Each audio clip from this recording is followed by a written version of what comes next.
ఒక గేమ్ ఆడారు కొంతమంది, అందులో కొంత తెలుగుదేశం పార్టీని ఇబ్బంది పెట్టారు అనేటువంటిది వాస్తవం. ప్రాక్టికల్ గా మీరు కూడా ఆలోచించారా అసలు తెలంగాణలో టీడీపీని మనం ఎలా బలోపేతం చేయగలుగుతామని మీరు ప్రాక్టికల్ గా ఆలోచించారు? నా క్వశ్చన్ కంప్లీట్ అవుతుంది. ఎందుకంటే ఇది ఆంధ్ర ప్రాంతానికి చెందిన పాలకుల వల్ల మేము నష్టపోయాం అనేది తెలంగాణ వ్యాప్తంగా ఒక సంకేతాలు, ఒక ప్రచారం అనేది జరిగింది. ఆంధ్ర ప్రాంత పాలకులు పాలించడం వల్లే ఈ రోజు తెలంగాణకి ఈ దుస్థితి పరిస్థితి అనేది తీసుకెళ్లడం వల్ల తెలంగాణ సాధ్యమైంది. మరే అదే ఆంధ్ర ప్రాంతానికి చెందిన చంద్రబాబు నాయుడు కానీ, లోకేష్ కానీ వాళ్ళ నాయకత్వాన్ని ఇక్కడ లోకల్ గా తెలంగాణ ప్రజలు అంగీకరిస్తారా? వన ఊపిరితో ఉన్న తెలంగాణ టీడీపీ పోరాటం చేస్తున్న జ్యోత్స్న గారితో మాట్లాడుతున్నారు. ఒక్క నిమిషం, రాదలుచుకుంటున్నారా లేదా అనేటువంటి చంద్రబాబు నాయుడు గారిని కలుస్తున్నటువంటి నాయకుల లిస్ట్ చూస్తే అర్థమైపోతుంది. మీ దగ్గర ఉందా? బట్ నేను ఒక విషయం, నేను చంద్రబాబు నాయుడు గారి శిష్యురాలనండి. స్పెక్యులేషన్స్ మీద నేను ఏ రోజున మాట్లాడు. చీఫ్ మినిస్టర్ గురించి నేను మాట్లాడట్లేదు. చీఫ్ మినిస్టర్ గురించి అస్సలు నేను మాట్లాడట్లేదు. నేను చెప్తా దాని, నేను ఆ రోజున కేసీఆర్ గారు వెళ్ళినా నేను మాట్లాడలేదు. ప్రతిదీ కూడా డబ్బుతో కూడుకున్నటువంటి విషయం అయిపోయింది. ఒక బిల్లు శాంక్షన్ అవ్వాలన్నా సరే ఇంత పర్సంటేజ్. ఇది తెలంగాణలో ఇవాళ రోజున ఉన్నటువంటి పరిస్థితి. శిష్యుడు గురు చెప్పినట్టు చేసినట్టు ఎవరయ్యా శిష్యుడు? ఎవరు శిష్యుడు? నా పార్టీని వదిలేసిన వాళ్ళు మా శిష్యులు ఎందుకు అవుతారు? ఎలా అయితే నేను మళ్ళీ చెప్తున్నాను, ఐ రిపీట్ మై సెల్ఫ్, ఎలా అయితే కేసీఆర్ గారు మా పార్టీ వదిలేసి వేరే పార్టీ పెట్టుకున్నాడో, వేరే పార్టీలోకి వెళ్ళిపోయాడు ఫర్ దట్ మ్యాటర్, అలానే రేవంత్ రెడ్డి గారు మా పార్టీని వదిలేసి వేరే పార్టీలోకి వెళ్ళిపోయాడు. రేవంత్ రెడ్డి గారు మా నాయకుడిని ఏమీ అన్నాడు కాబట్టి వి రెసిప్రొకేట్ అంతే. నువ్వు మా నాయకుడిని ఏమన్నావు, నేను మిమ్మల్ని ఏమన్నావు, నాకేం తెలుసు అండి. రేవంత్ రెడ్డి గారు అడగండి. ఏం అండర్స్టాండింగ్ అంటే తిడితే మంచిదా రాజకీయాల్లో? ఎవరైతే తెలంగాణలో టీడీపీ ఉండకూడదని కోరుకుంటున్నారో వాళ్ళకి లిటరల్ గా నైట్ మేర్స్ చూపిస్తాం. నైట్ మేర్స్, రాత్రులు పడుకుంటే వాళ్ళకి మొత్తం కూడా వణకాలే వాళ్ళు. అట్లెట్లా టీడీపీ మళ్ళీ బలపడుతున్నది.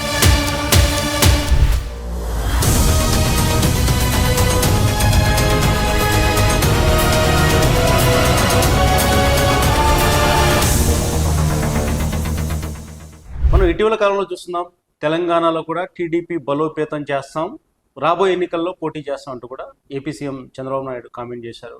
అయితే అది సాధ్యమేనా? ఇంకా మిగతా విషయాల గురించి అసలు ఎలా ఉంది తెలంగాణలో టీడీపీ పరిస్థితి మాట్లాడదాం. నమస్తే అండి జ్యోత్స్న గారు. నమస్తే అండి. డైరెక్ట్ పాయింట్కి వస్తే, తెలంగాణలో టీడీపీని బలోపేతం చేయడం అంటే అది ఇప్పుడు ఒక సాహసమే కదా, సాధ్యం అవుతుంది? ఎందుకు అనుకుంటున్నారు అలా? తెలంగాణలో టీడీపీ అనేటువంటిది ఒక అంతర్భాగం. ఇప్పుడు ఏ పొలిటికల్ పార్టీకైనా హైస్ ఉంటాయి, లోస్ ఉంటాయండి. ఏ పొలిటికల్ పార్టీ కూడా ఎప్పుడు గెలుస్తూ ఉండదు, ఎప్పుడు సీట్లు వస్తూ ఉండవు. ఖచ్చితంగా అప్స్ అండ్ డౌన్స్ చూస్తూనే ఉంటాం ఏ పొలిటికల్ పార్టీకైనా. కాకపోతే మాకు సంబంధించి తెలంగాణ ప్రాంతంలో కొంచెం ఎక్కువగా ఇబ్బంది పడ్డాం మేము, వివిధ కారణాలు దానికి. అక్కడేం పార్టీలో తప్పుందా లేకపోతే నాయకుల్లో తప్పుందా, ఇంకోటని కాదు, వివిధ కారణాలు. ఒక సెంటిమెంట్ని రగల్చి ఎప్పుడైతే ఒక అంటే ఒక గేమ్ ఆడారు కొంతమంది, అందులో కొంత తెలుగుదేశం పార్టీని ఇబ్బంది పెట్టారు అనేటువంటిది వాస్తవం. మేము ఇబ్బంది పడ్డామన్నటువంటిది వాస్తవం. మా మీద ఒక కుట్ర జరిగిందన్నటువంటిది వాస్తవం. దాన్ని మేము తిప్పి కొడుతూనే ఉన్నాం అనేటువంటిది కూడా వాస్తవం. ఎందుకనంటే 2014లో తెలంగాణ విభజన జరిగిన తర్వాత, ఉమ్మడి ఆంధ్రప్రదేశ్ విభజన జరిగి తెలంగాణ ఫామ్ అయిన తర్వాత ఆ రోజున ఏం జరిగింది అంటే, మొట్టమొదటిసారి అప్పుడు ఎన్నికలు కండక్ట్ చేసినప్పుడు తెలుగుదేశం పార్టీ, ఆ రోజున మేము ఎన్డీఏలో భాగస్వామ్యాలుగా ఉన్నాం, బీజేపీతో పొత్తులో ఉన్నాం. ఆ రోజున మేము తెలంగాణ ప్రాంతంలో 15 సీట్లు ప్లస్ బీజేపీకి ఒక 5, మొత్తం 20 సీట్లతో మేము ఆ రోజున ఉన్నాం. తెలంగాణనే మాది, మేమే తెలంగాణ తెచ్చామని చెప్పుకున్నటువంటి పార్టీ కూడా ఆ రోజున 60, నాకు తెలిసి 60 కూడా వచ్చేయో లేదో, 60-62 అనుకుంటా వాళ్ళకి వచ్చిన సీట్లు. సో డెఫినెట్గా we were not so bad. ఆనెస్ట్గా మాట్లాడితే ప్రజలకి మా మీద ఉన్నటువంటి నమ్మకం అలానే ఉంది, ప్రజలకు మా మీద నమ్మకం పోలేదు. కాకపోతే ఏంటంటే అంతకు ముందర అంటే తెలంగాణకి మేమేదో వ్యతిరేకులం అని చెప్పి పోర్ట్రే చేసే ఉద్దేశం, చంద్రబాబు నాయుడు గారిని ఒక తెలంగాణ ద్రోహిగా, వ్యతిరేకిగా పోర్ట్రే చేసేటువంటి ఉద్యోగం ఇవన్నీ చేశారు వాళ్ళు ఆ టైంలో. బట్ ప్రజలు దేన్ని నమ్మలేదు. ప్రజలు ఒకవేళ నమ్ముంటే ఆ రోజున మాకు అన్ని సీట్లు వచ్చేవి కాదు. ఆ తర్వాత కూడా మీరు చూస్తే మా పార్టీ గుర్తు మీద గెలిచినటువంటి నాయకులు పార్టీ వదిలేసి వెళ్ళారు, కానీ కార్యకర్తలు ఎక్కడికి వెళ్ళలేదు. 2018 ఎలక్షన్లు వచ్చినప్పుడు కూడా మీరు గమనిస్తే మా పార్టీకి అప్పుడు మేము కూటమిలో భాగంగా పోటీ చేసాం. అప్పుడు మేము పోటీ చేసింది 11 స్థానాలు, 13 స్థానాలు, అందులో మేము 2 గెలుచుకున్నాం. సో మా గ్రాఫ్ ఎప్పుడు అలానే ఉంది. కేవలం లాస్ట్ టైం అంటే 2023 ఎలక్షన్స్లో మేము కంటెస్ట్ చేయలేదు. కారణం ఏంటి? Party was not prepared. ఎలక్షన్లకు వెళ్ళడానికి ఒక ప్రిపరేషన్ అనేటువంటిది ఏ పొలిటికల్ పార్టీకైనా అవసరం. ఆ ప్రిపరేషన్ అనేటువంటిది ఆ రోజున ఉన్నటువంటి రాష్ట్ర అధ్యక్షుడిగా ఉన్నటువంటి వ్యక్తి చేయనటువంటి కొన్ని కారణాల చేత అగైన్ ఎవరి మీద బ్లేమ్ వేయడం అని కాదు, కానీ పార్టీగా మేము కొంత ఇబ్బంది పడ్డటువంటి మాట వాస్తవం. అందుకనే ఒక కొంత పెయిన్ఫుల్ డెసిషన్ అంటాను నేను దాన్ని. పార్టీ ఎన్నికల్లో పోటీ చేయకపోవడం అనేటువంటి చాలా పెయిన్ఫుల్ డెసిషన్. ఆ డెసిషన్ని మేము తీసుకోవాల్సి వచ్చింది. ఎవరు మీ మీద కుట్ర చేస్తున్నది? ఎవరు? ఒక విషయం చెప్తానండి, అంటే ఈ క్వశ్చన్ ఓపెన్ ఎండెడ్ క్వశ్చన్గా మనం ప్రేక్షకులకు వదిలేద్దాం. ఎవరు తెలుగుదేశం పార్టీ మీద కుట్ర చేశారనేటువంటిది ఇప్పుడు నేను ఇచ్చేటువంటి ఎక్స్ప్లెనేషన్తో ప్రజలకే అర్థమైపోతుంది, మీకు కూడా అర్థమైపోతుంది.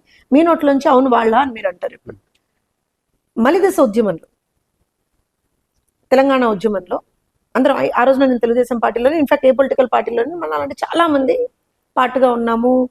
ఖచ్చితంగా తెలంగాణ రావాలనుకున్నాము, తెలంగాణ వస్తే ఖచ్చితంగా మంచి జరుగుతుందని చెప్పి భావించాము, అలానే ముందరికెళ్ళాము. కానీ మీరు గమనిస్తే ఉద్యమ సమయం నుంచి కూడా లాస్ట్ ఫేజ్ ఆఫ్టర్ 2010-2011 తర్వాత నుంచి తెలుగుదేశం పార్టీని ఒక బూచిలాగా చూపించడం స్టార్ట్ చేసింది ఒక పొలిటికల్ పార్టీ. కారణం ఏంటి అంటే తెలుగుదేశం పార్టీ తెలంగాణ ప్రాంతంలో చాలా బలంగా ఉన్నటువంటి పార్టీ. మీరు తెలుగుదేశం పార్టీ ఆవిర్భావం నుంచి చూస్తే కూడా తెలంగాణ అనేటువంటిది మాకు చాలా స్ట్రాంగ్ హోల్డ్ ఉన్నటువంటి ఏరియా. మాకు ఎప్పుడు వచ్చినా సరే మాక్సిమం నెంబర్ ఆఫ్ సీట్స్ మాకు తెలంగాణ ప్రాంతం నుంచే వచ్చేవి తెలుగుదేశం పార్టీకి. సో వీళ్ళు ఏమనుకున్నారు అంటే తెలుగుదేశం పార్టీ తెలంగాణ ప్రాంతంలో ఉంటే మా మనుగడ కష్టం, మా ఎగ్జిస్టెన్స్ కష్టం, మా సస్టెనెన్స్ కష్టం అని అనుకున్నారో ఏమో, కానీ తెలుగుదేశం పార్టీని ఒక బూచిలాగా చూపించడం స్టార్ట్ చేశారు. మిగతా పొలిటికల్ పార్టీస్లో కూడా ఆంధ్ర నాయకులు, తెలంగాణ నాయకులు ఉన్నారు కదా. ఏ రోజున వాళ్ళకి కాంగ్రెస్ బీజేపీయో ఇంకో పార్టీయో ఇబ్బందిగా కనపడలేదు. అక్కడ ఉన్నటువంటి నాయకులు ఎవరు ఇబ్బందిగా కనపడలేదు. కానీ జస్ట్ బికాస్ తెలుగుదేశం పార్టీ ఇక్కడ బలంగా ఉంది కాబట్టి తెలుగుదేశం పార్టీని వాళ్ళు టార్గెట్ చేశారు. చంద్రబాబు నాయుడు గారిని టార్గెట్ చేశారు. పార్టీని తెలంగాణ వ్యతిరేకంగా వాళ్ళు ముద్రేయడానికి ప్రయత్నం చేశారు. కానీ మీరు గమనిస్తే మొట్టమొదటిసారి తెలంగాణకి అనుకూలంగా లేఖ ఇచ్చినటువంటి పార్టీ తెలుగుదేశం పార్టీ. చంద్రబాబు నాయుడు గారు ఆనాటి నుంచి ఈనాటి వరకు ఒకటే మాట చెప్తా ఉన్నారు, విడిపోయినా సరే 2 తెలుగు రాష్ట్రాలు సుభిక్షంగా ఉండాలి, 2 తెలుగు రాష్ట్రాలు బాగుండాలి, 2 తెలుగు రాష్ట్రాలు నాకు 2 కళ్ళ లాంటివి, ఏ కన్నుని కూడా నేను వదులుకునేటువంటి పరిస్థితుల్లో లేను, 2 తెలుగు రాష్ట్రాలు బాగుండాలని నేను కోరుకుంటాను అని అన్నారు. దానికి ఆ రోజున ఏమన్నారు, 2 కళ్ళ సిద్ధాంతం అన్నారు, అదన్నారు, ఇదన్నారు. కానీ ఆ రోజు నుంచి ఈ రోజు వరకు we stick to our point కదా, మేము ఎక్కడ డివియేట్ అవ్వలేదు కదా. వీళ్ళకి నిజంగా దమ్ముంటే ఆ రోజున ఎవరు తెలంగాణ వ్యతిరేకులు? కాంగ్రెస్ పార్టీ కదా తెలంగాణ వ్యతిరేక పార్టీ, మేం కాదు కదా. మేము ప్రతి క్షణం తెలంగాణకు సపోర్ట్ చేశాం కదా. తెలంగాణలో ఉన్నటువంటి ప్రతి ఒక్క ఇరిగేషన్ ప్రాజెక్ట్ మీద మా ముద్ర ఉంది కదా. తెలంగాణలో ఉన్నటువంటి ప్రతి ఒక్క గ్రామంలో ఉన్నటువంటి ప్రతి ఒక్క బోర్ మీద మా ముద్ర ఉంది కదా. ప్రతి ఒక్క బావి మీద మా ముద్ర ఉంది కదా. ఎందుకంటే మేం చేశాం కదా అవన్నీ. తెలంగాణకి మేము ఎక్కడ వ్యతిరేకం చెప్పండి? తెలంగాణకి మేము ఏమన్యాయం చేశాం చెప్పండి? Highest number of engineering colleges ఎక్కడ వచ్చాయి? హైయెస్ట్ అమౌంట్ ఆఫ్ డెవలప్మెంట్ ఎక్కడ జరిగింది? ఇంకోటి ముఖ్యంగా తెలుగుదేశం పార్టీని అయితే ఏమనలేము. ఎందుకో చెప్తాను. నేను ఇవాళ తెలుగుదేశం పార్టీ అధికార ప్రతినిధిగా కాదండి, నేను యువర్ జర్నలిస్ట్. మీరు ఒకసారి చూడండి, తెలుగుదేశం పార్టీ ఎప్పుడు అధికారంలో ఉన్నా సరే తెలంగాణ ప్రాంతానికి, ఇప్పుడు నేను తెలంగాణ ఏ ప్రాంతానికైనా మేము న్యాయం చేయాలనే చూసాం. ఎక్కడ మేము అన్యాయం చేశాం చెప్పండి? అన్యాయం చేసినటువంటి పార్టీలు మంచివేట. ఆ పార్టీలో ఎవరున్నా, ఇప్పుడు ఒక పార్టీ హెడ్ క్వార్టర్స్ ఢిల్లీలో ఉండొచ్చు, తప్పులేదు. ఇంకో పార్టీ హెడ్ క్వార్టర్స్ ఇంకో చోట ఉండొచ్చు, తప్పులేదు. మా పార్టీకి సంబంధించినటువంటి నాయకుట వేరే ప్రాంతానికి చెందినటువంటి వాట, అందుకని వీళ్ళకి బాధట, అందుకని ఆయన తెలంగాణ ద్రోహిట. కానీ తమాషాలా అంటే కన్వీనియంట్ రాజకీయాలు అనిపించట్లా మీకు ఇవి? ఇప్పుడు నాకు చెప్పండి సార్, కాంగ్రెస్కి ఉన్నటువంటి అధినేత ఎక్కడి నుంచి ఉన్నారు? ఏం తెలంగాణ ప్రాంతం నుంచి ఉన్నారా? ఎక్కడి నుంచి ఉన్నారు? బీజేపీ అధినేత ఎక్కడి నుంచి ఉన్నారు? తెలంగాణ ప్రాంతం నుంచి ఉన్నారా? లేకపోతే ఇంకో పార్టీ అధినేత ఎక్కడి నుంచి ఉన్నారు? తెలంగాణ ప్రాంతం నుంచి ఉన్నారా? మీరు ఇంత అనుభవం ఉన్న నాయకురాలు, మీరు ప్రాక్టికల్ గా మీరు కూడా ఆలోచించరా అసలు తెలంగాణలో టీడీపీని మనం ఎలా బలోపేతం చేయగలుగుతామని? మీరు ప్రాక్టికల్ గా అంటే నా క్వశ్చన్ కంప్లీట్ అవ్వండి ఒకసారి. ఎందుకంటే ఇది ఆంధ్ర ప్రాంతానికి చెందిన పాలకుల వల్ల మేము నష్టపోయాం అనేది తెలంగాణ వ్యాప్తంగా ఒక సంకేతాలు, ఒక ప్రచారం అనేది జరిగింది. ఆంధ్ర ప్రాంత పాలకులు పాలించడం వల్లే ఈ రోజు తెలంగాణకి ఈ దుస్థితి పరిస్థితి అనేది తీసుకెళ్లడం వల్ల తెలంగాణ సాధ్యమైంది. మరే అదే ఆంధ్ర ప్రాంతానికి చెందిన చంద్రబాబు నాయుడు గాని, లోకేష్ గాని వాళ్ళ నాయకత్వాన్ని ఇక్కడ లోకల్ గా తెలంగాణ ప్రజలు అంగీకరిస్తారా? ఒకవేళ అంగీకరించినప్పుడు మీరు ఏ విధంగా తెలంగాణలో టీడీపీని బలోపేతం చేస్తారు? అంటే this is what is called as convenient politics. నేను ఎందుకు అంటున్నా అంటే ఆంధ్ర ప్రాంతం, ఆంధ్ర పార్టీ ఏంటి? ఒక పొలిటికల్ పార్టీ ప్రజల కోసం పుట్టింది. మేము పుట్టింది తెలుగు ప్రజల కోసం. తెలుగు ప్రజలు ఎక్కడ ఉంటే అక్కడ ఉంటుంది మా పార్టీ. అండమాన్లో కూడా మేము పార్టీ పెట్టుకున్నాం. ఇవాళ ఖచ్చితంగా తెలుగు ప్రజలు ఎక్కడ ఉంటే మా పార్టీ అక్కడ ఉంటుంది. హైదరాబాద్ నడిబొడ్డున ఎమ్మెల్యే క్వార్టర్స్ లో పుట్టినటువంటి పార్టీ మాది కాదంటారా మీరు? అది ఉమ్మడి ఆంధ్రప్రదేశ్ కదా. కదా, ఉమ్మడి ఆంధ్రప్రదేశ్ కదా, అది అందరికీ చెందినటువంటి ప్లేసే కదా. అప్పుడు ఇప్పుడు అలా లేదు కదా. నేను ఒక నిమిషం, చెప్పండి. మరి సడన్ గా ఏమంటారు అని అంటే what did you call Andhra ప్రాంత నాయకత్వం వల్ల అని అంటున్నారు కదా. ఇవాళ కాంగ్రెస్ పార్టీకి సంబంధించినటువంటి జాతీయ అధ్యక్షుల వారు ఏ ప్రాంతానికి చెందినటువంటి వాళ్ళండి? ఆయన ఎక్కడి నుంచి అయితే చెందారో ఆ ప్రాంతానికి సంబంధించినటువంటి వాళ్ళు పాలిస్తున్నటువంటి పరిస్థితి అని చెప్దామా ఇప్పుడు? ఖర్గే గారు ఎక్కడి నుంచి? లెట్స్ అజ్యూమ్ కర్ణాటక నుంచి అనుకుందాం మనం. సో కర్ణాటక ప్రజలు పాలిస్తున్నటువంటి తెలంగాణ అని అందామా మనం? చెప్పండి. రాహుల్ గాంధీ మీరు అన్నట్టు ఖర్గే గారు ఆ ప్రాంతానికి చెందిన ప్రజల మీద ఇక్కడ తెలంగాణ ప్రజలకు కానీ ఇక్కడ నాయకులకు కానీ ఇక్కడ అది లేదు కదా, కోపం లేదు కదా. నేను అదే చెప్తున్నాను, యూ గాట్ ద పాయింట్. ప్రజలు ఎవరికి కూడా ఆంధ్ర ప్రజల మీద కోపం లేదు, నాయకులకు కూడా ఎవరికి ప్రజల మీద కోపం ఉండదండి. వీళ్ళ కన్వీనియన్స్ కోసం, వీళ్ళ రాజకీయాల కోసం వీళ్ళు ఆడుతున్నటువంటి గేమ్ ఇది, అంతే. పార్టీకి సంబంధించి ఒక స్ట్రక్చర్ ఉంది కంప్లీట్. ఎలా అయితే వాళ్ళకి తెలంగాణ టీపీసీసీ అని ఉంటుందో మాకు కూడా టీటీడీపీ అని ఉంది, లేదా టీబీజేపీ అని ఎలా ఉందో మాకు కూడా టీటీడీపీ అని ఉంది. దీనికి దానికి ఏం డిఫరెన్స్ సార్?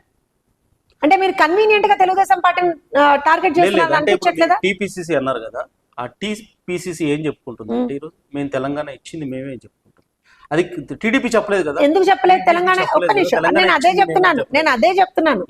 తెలంగాణ ప్రాంతంలో టీడీపీని చూసి భయపడేటువంటి వాళ్ళు చేసినటువంటి కుట్ర. లేఖ ఇచ్చింది మేమే కదా, కాదంటారా? మొట్టమొదటిసారి లేఖ ఇచ్చింది మేమే కదా. ఇవాళ మాట్లాడుతున్నటువంటి చాలా పార్టీలు ఆ రోజున అసలు కనపడిన కూడా కనపడలేదు. లేఖ ఇచ్చింది మేమే కదా. అసలు మేము నిజంగా అంత తప్పే చేసినటువంటి పార్టీ అయితే, మేము తెలంగాణకు వ్యతిరేకమైనటువంటి పార్టీ అయితే, తెలంగాణ కోసం పుట్టినటువంటి పార్టీ మరి మాతో ఎందుకు పొత్తు పెట్టుకున్నారు? ఎవరి కన్వీనియన్స్ ప్రకారంగా వాళ్ళు తెలుగుదేశం పార్టీని బ్లేమ్ చేస్తారంటే నేనైతే ఊరుకోనండి. నేను ఒకటే చెప్తున్నాను, మేము చేసినటువంటి తప్పేంటో చెప్పండి. మేము ఎక్కడ ఆంధ్ర తెలంగాణ అనేటువంటి డిస్టెన్స్ మేము ఎక్కడ క్రియేట్ చేసామంటున్నాను నేను. మేము ఏ రోజున చేయలేదే. మేము తెలుగు ప్రజల కోసం పుట్టాం, తెలుగు ప్రజల కోసం పనిచేస్తున్నాం అని చెప్పాము. మేము we're stick to that point. మేము ఎక్కడ డివేట్ అవ్వలేదు. తెలంగాణ ప్రాంత ప్రజల ఆకాంక్షల కోసం ఆ రోజు తెలంగాణలో ఉన్నటువంటి నాయకులందరూ కొట్లాడారు. ఎవరు కొట్లాడలేదు? ఇవాళ వాళ్ళు వేరే పార్టీల్లో ఉండొచ్చుగాక, కాదనట్లేదు నేను.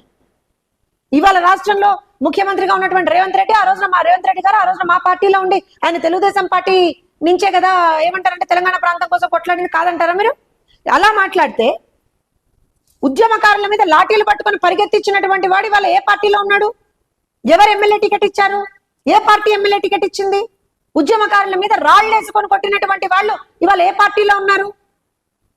మమ్మల్ని మించినటువంటి ఉద్యమకారులు లేరని చెప్పుకుంటారు వాళ్ళందరూ. మరి మేము ఇలాంటి ఫాల్స్ దీంట్లో మీరు అసలు సిసలైన టీడీపీ కార్యకర్త, టీడీపీ నాయకురాలు, టీడీపీలో క్షేత్రస్థాయి నుంచి ఈ స్థాయికి వచ్చిన మహిళా నాయకులు. అంటే నా ప్రశ్న ఏంటంటే, తెలంగాణ ఉద్యమం ఎప్పుడైతే మొదలైందో, ఊపందుకుందో, నెమ్మదిగా టీడీపీ నుంచి పార్టీల్లో ఆ ముఖ్యంగా నాయకుల వలస మొదలైపోయింది. వేరే పార్టీలకు వెళ్ళిపోయారు. ఆ తర్వాత 2019 వచ్చేసరికి పూర్తిగా పార్టీకి నమ్ముకున్న కార్యకర్తలు ఉన్నారు. మీరు అంటున్నట్టుగా కార్యకర్తలు కేడర్ ఉండొచ్చు, కానీ నాయకులు, సరైన నాయకులు అంటే ఇన్నాళ్ళు పార్టీ ఎవరినైతే పెంచి పోషించిందో, తయారు చేసిందో ఆ నాయకులు ఎవరు లేరు. వేరే పార్టీకి వెళ్ళిపోయారు, వలసలు జరిగిపోయాయి. నేను ఒక విషయం చెప్తానండి. ఇవాళ మీరు జ్యోత్స్న అనేటువంటి వ్యక్తిని మీరు ఇంటర్వ్యూ చేస్తున్నారు. ఏ ట్యాగ్ మీద చేస్తున్నారండి? టీడీపీ. ఖచ్చితంగా టీడీపీ.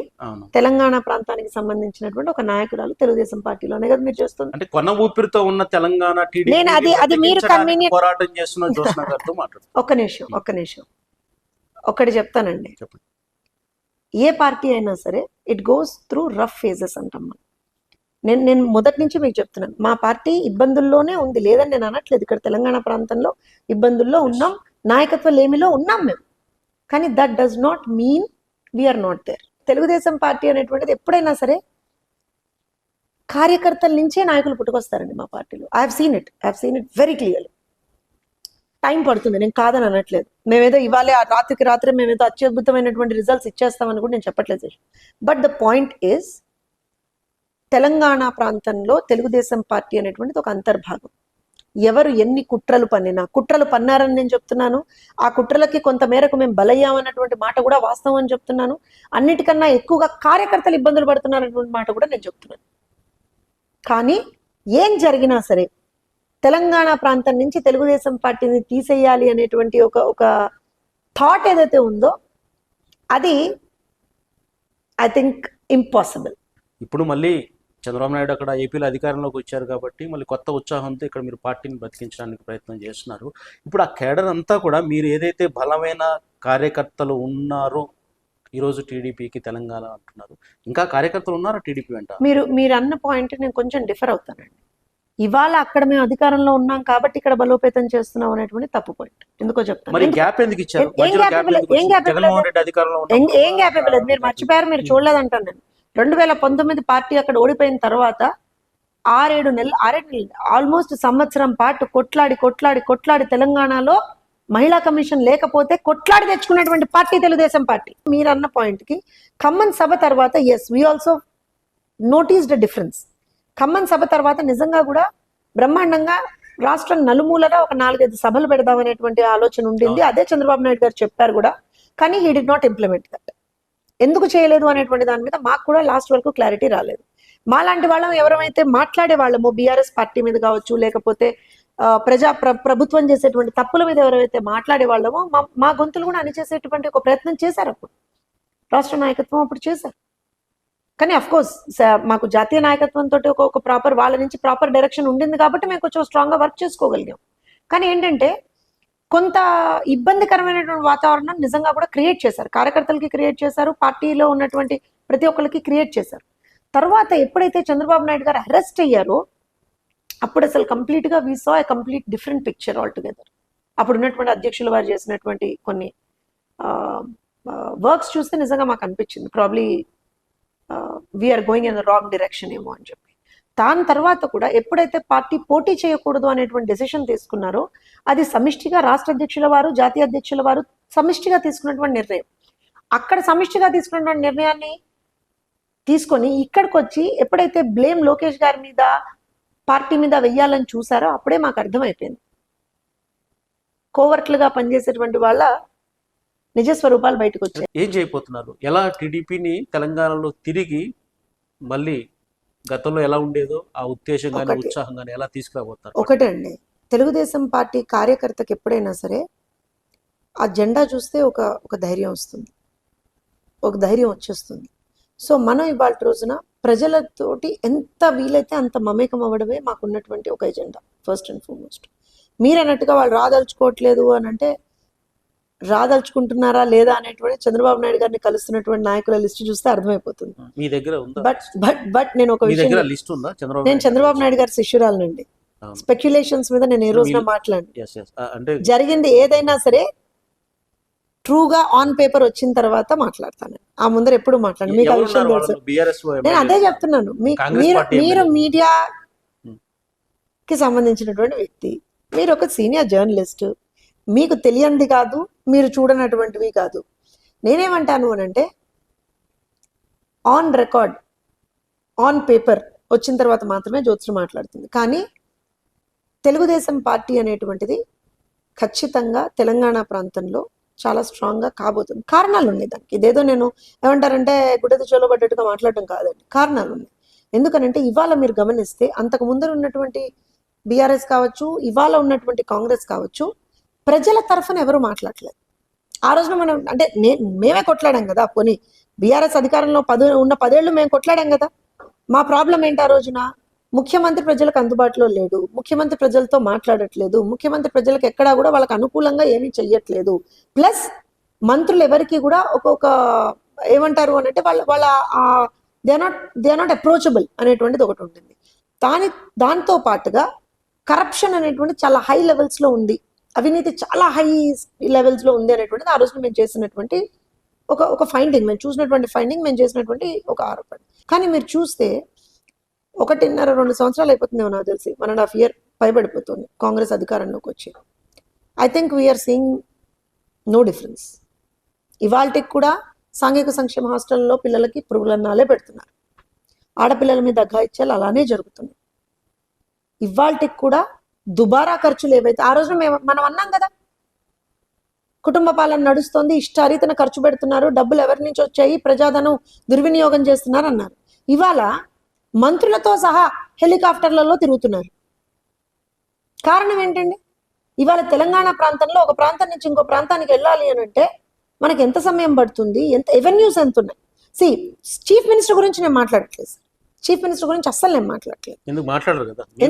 నేను చెప్తా దాని నేను ఆ రోజున కేసీఆర్ గారు వెళ్ళినా నేను మాట్లాడలేదు. ఒక సాధారణ మధ్యతరగతి వ్యక్తి ఎవరైనా సరే సెక్రటేరియట్కి వెళ్ళి ఒక పని కావాలి అని అడిగితే జరిగే పరిస్థితి లేదండి. ప్రతిదీ కూడా డబ్బుతో కూడుకున్నటువంటి విషయం అయిపోయింది. ఒక బిల్లు శాంక్షన్ అవ్వాలన్నా సరే ఇంత పర్సంటేజ్. ఇది తెలంగాణలో ఇవాళ రోజున ఉన్నటువంటి పరిస్థితి. సో ఆ పాలనకి ఈ పాలనకి ఏం డిఫరెన్స్ చెప్పండి? ఏం డిఫరెన్స్? ఏమీ లేదు. పేర్లు మార్చారంతే, పేర్లు మార్చారంతే.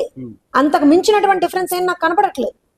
ఇంకో విషయం ఏంటి అని అంటే ఇది ఒక డర్టీ పాలిటిక్స్ ఏవైతే ఉంటాయంటారు చూసారా, ఒక 5 సంవత్సరాల పాటు అక్కడ ఏదైతే ఆంధ్రప్రదేశ్లో మనం చూసామో అలాంటి చూడకూడదని అనుకున్నాం, అందరం అనుకున్నాం. కానీ ఇవాళ అలాంటి పరిస్థితి తెలంగాణలో కనపడుతుంది. అసలు ఒక ముఖ్యమంత్రి స్థాయి వ్యక్తి ఏం మాట్లాడతాడో తెలియదు. ఒక పార్టీకి సంబంధించినటువంటి వర్కింగ్ ప్రెసిడెంట్ సీనియర్ అంటే ఇప్పుడు ఆ పార్టీకి 2 టర్మ్స్ మంత్రిగా పనిచేసినటువంటి వ్యక్తి ఏం మాట్లాడతాడు, ఏ లాంగ్వేజ్ యూజ్ చేస్తున్నారు ఇద్దరు అర్థం కాదు. అటు రేవంత్ రెడ్డి గారు ఏం లాంగ్వేజ్ యూజ్ చేస్తున్నారు, ఇటు కేటీఆర్ గారు ఏం లాంగ్వేజ్ యూజ్ చేస్తున్నారు, ఎవరు ఏం లాంగ్వేజ్ యూజ్ చేస్తున్నారు? అసలు ఇదా ప్రజలు మీకు అధికారం ఇచ్చింది? ఇదా ప్రజలు మిమ్మల్ని ఎమ్మెల్యేలుగా చేస్తే మీరు వాడే భాష ఇదా? ఎంత దౌర్భాగ్యకరం అంటే చెప్పండి నాకు. ఏమంటా అంటే ఊ అంటే వీళ్ళొక ట్యాగ్. ఈ బీఆర్ఎస్ వాళ్ళు శిష్యుడు గురు చెప్పినట్టు చేసినట్టు. ఎవరయ్యా శిష్యుడు? ఎవరు శిష్యుడు? నా పార్టీని వదిలేసిన వాళ్ళు మా శిష్యులు ఎందుకైతారండి? మా శిష్యులు ఎందుకైతారు? మా పార్టీకి ఆయనకి ఏం సంబంధం? నేను ఇవాళ అడుగుతున్నా, రేవంత్ రెడ్డి గారికి తెలుగుదేశం పార్టీకి ఏం సంబంధం? మా పార్టీని వద్దనుకొని వేరే పార్టీలోకి వెళ్ళి ఆ పార్టీలో ఉన్నటువంటి ఆ పార్టీలో నిలబడి ఎంపీగా గెలిచి తర్వాత ఇవాళ ఎమ్మెల్యేగా గెలిచి ఇవాళ ముఖ్యమంత్రిగా అయ్యాడు. ఎలా అయితే నేను మళ్ళీ చెప్తున్నాను, ఐ రిపీట్ మై సెల్ఫ్, ఎలా అయితే కేసీఆర్ గారు మా పార్టీ వదిలేసి వేరే పార్టీ పెట్టుకున్నాడో, వేరే పార్టీలోకి వెళ్ళిపోయాడు ఫర్ దట్ మ్యాటర్, అలానే రేవంత్ రెడ్డి గారు మా పార్టీని వదిలేసి వేరే పార్టీలోకి వెళ్ళిపోయాడు. కేసీఆర్ గారితో మాకు సంబంధం లేదు, రేవంత్ రెడ్డి గారితో మాకు సంబంధం లేదు. ఒక్కటి ఏంటి అని అంటే రేవంత్ రెడ్డి గారు మా నాయకుడిని ఏమి అన్నాడు కాబట్టి వి రెసిప్రొకేట్ అంతే. నువ్వు మా నాయకుడిని ఏమన్నావు, నేను మిమ్మల్ని ఏమన్నావు, నాకేం తెలుసు అండి. పోయి రేవంత్ రెడ్డి గారిని అడగండి. ఏం అండర్స్టాండింగ్ అంటే తిడితే మంచిదా రాజకీయాల్లో? ఏమండి తిడితే మంచిదా రాజకీయాల్లో? ఇదేనా రాజకీయాలు? ఏమి ఇది వరకు వైఎస్ రాజశేఖర రెడ్డిని చంద్రబాబు నాయుడు గారు తిట్టుకున్నారా? లేకపోతే మన చంద్రబాబు నాయుడు గారు రోషయ్య గారు తిట్టుకున్నారా? లేకపోతే నేదురుమల్లి జనార్దన్ రెడ్డి ఎవరైనా తిట్టాడా? మీరు రాబోయే రోజుల్లో ఒకవేళ ఎన్నికల్లో పోటీ చేస్తామని కూడా మీ అధినాయకుడు ప్రకటించారు. ఎలా కూటమిగా వెళ్ళబోతారా? ఒకవేళ కూటమిగా వెళ్తే బీఆర్ఎస్ పార్టీని కూడా కలుపుకుని వెళ్తారనేది కొన్ని వార్తలు వస్తున్నాయి. అది ఎంతవరకు నిజం? కూటమిగా వెళ్తే టీడీపీ ఎలా వెళ్ళబోతుంది? నేను ఒక విషయం చెప్తానండి. ఇవాళ మేము ఆంధ్రప్రదేశ్లో మా పార్టీ కంటెస్ట్ చేసినప్పుడు మేము ఎన్డీఏలో భాగస్వామ్యులుగా ఆ రోజున కంటెస్ట్ చేసాం. ఆంధ్రప్రదేశ్లో ఎన్డీఏలో మేము భాగస్వామ్యులుగా ఉన్నాం, కేంద్రంలో కూడా ఎన్డీఏలో మేము భాగస్వామ్యులుగా ఉన్నాం. రైట్? కేంద్రంలో కూడా మేము మంత్రి పదవులు ఉన్నాయి, మేము అధికారంలో ఉన్నాం కేంద్రంలో కూడా. సో అలా ఒకవేళ రేపు పొద్దున్న రాబోయే అది ఆ డెసిషన్ అనేటువంటిది ఎన్డీఏలో మేము ఉన్నటువంటి పరిస్థితిని బట్టి ఎన్డీఏ పక్షాలుగా మేము అందరం తీసుకోవాల్సినటువంటి ఒక సమిష్టి నిర్ణయం అది. ఆ నిర్ణయం మీద ఇంకా ఒక క్లారిటీ రాలేదు. నేను ఓపెన్గా చెప్తున్నాను మీకు. వచ్చిన రోజున నేనే మీకు ఫోన్ చేసి ఇవాళ ఒక ఇంటర్వ్యూ పెట్టుకుందామండి, ఈ రకంగా మేము ఇలా పోటీ చేస్తున్నాం అని చెప్పి నేనే మీకు చెప్తాను. ఇప్పటి వరకు ఏది వచ్చినా సరే అలాంటి ఏదైనా ఇన్ఫర్మేషన్ వస్తే స్పెక్యులేషన్ అని అనుకోండి మీరు దాన్ని. ఏపీలో చూస్తే చంద్రబాబు నాయుడు గారు అంటే లోకల్గా ఆయన ఏపీ వ్యక్తి కాబట్టి ఇప్పుడు జాతీయ అధ్యక్షుడు అనుకోండి, మళ్ళీ మీరు ఏపీ వ్యక్తి అంటారేంటి ఆయన జాతీయ అధ్యక్షుడు అని మీరు అనొచ్చు.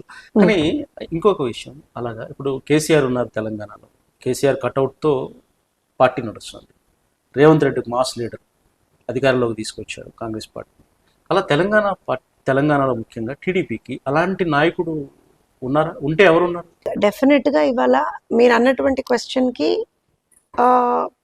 ఒక్క ఫేస్ అనేటువంటిది కాదండి. TDP principle is or cutout, మా సిద్ధాంతమే మా కట్అవుట్. కాకపోతే మీరు అన్నట్టుగా ఇక్కడ ఉన్నటువంటి అంటే ఏ రాష్ట్రానికి ఆ రాష్ట్రం మనకు ఒక ఫేస్ ఆఫ్ ది పార్టీ ఉండాలి.